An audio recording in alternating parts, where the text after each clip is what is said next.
¿Cómo vive una pareja de esposos católicos jóvenes la doctrina de la Iglesia sobre la regulación natural de la sexualidad?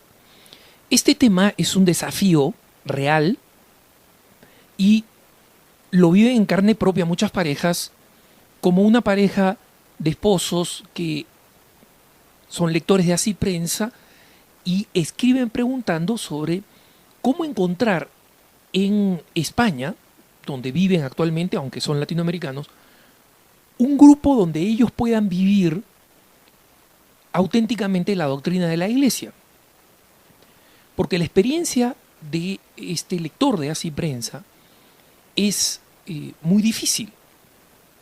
Él y su esposa son católicos, practicantes, tratan de vivir la doctrina de la Iglesia o viven la doctrina de la Iglesia con cierta dificultad, y justamente para poder vivirla con mayor facilidad buscan un entorno católico de parejas que compartan los mismos principios. ¿Qué cosa ha sucedido? Ellos se han encontrado con un grupo católico muy generoso y muy comprometido con la acción social, pero son un grupo de izquierda eclesial y lamentablemente en respecto de la doctrina referida a la sexualidad en la Iglesia, ellos discrepan y promueven abiertamente el uso de preservativos, por ejemplo, en el matrimonio. Este esposo sabe que eso no está bien, que eso no es lo que enseña la Iglesia.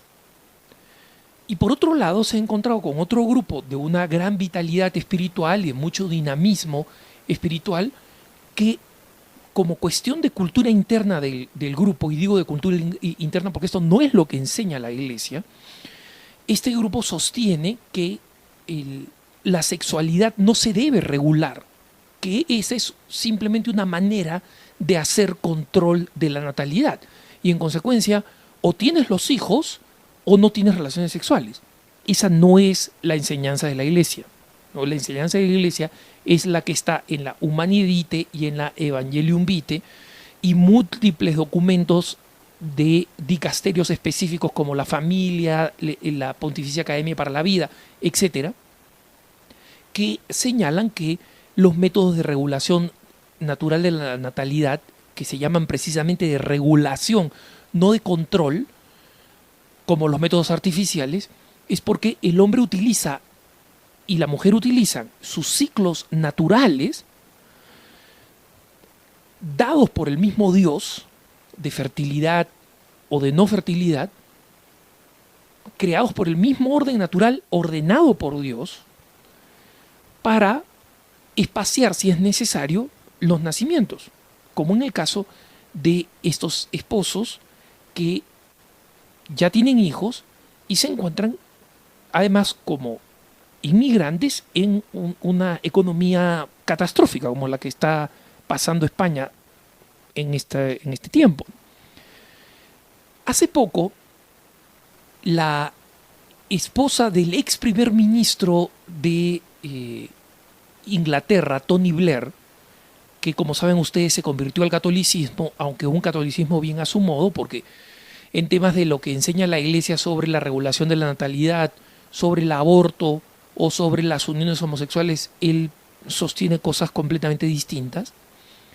La esposa, Cherie Blair, que era siempre católica y siempre ha sido una católica opuesta a la doctrina de la Iglesia en materia de sexualidad, recientemente dijo en una conferencia que ella insistía en que la Iglesia volviera a revisar el tema de la regulación de la natalidad, porque ella no hubiera sido la mujer profesional que es, exitosa, etcétera, conocida mundialmente, si es que no hubiera tenido los anticonceptivos, y que la Iglesia debería revisar su doctrina considerando que los anticonceptivos no son lo mismo que el aborto, y que la Iglesia podría aceptar los anticonceptivos que no son abortivos, ¿no?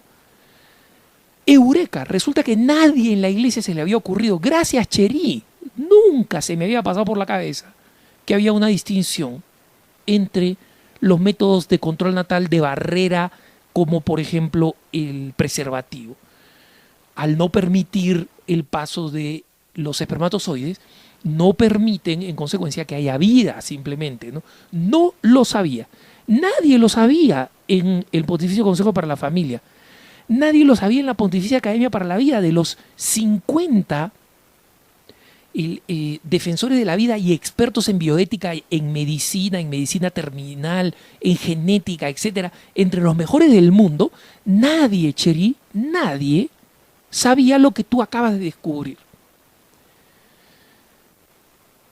El famoso literato inglés Gilbert Keith Chesterton, durante los primeros años de su catolicismo, era un converso, los primeros años de su catolicismo se oponía férreamente al celibato sacerdotal. Le parecía que era una doctrina que no tenía sentido.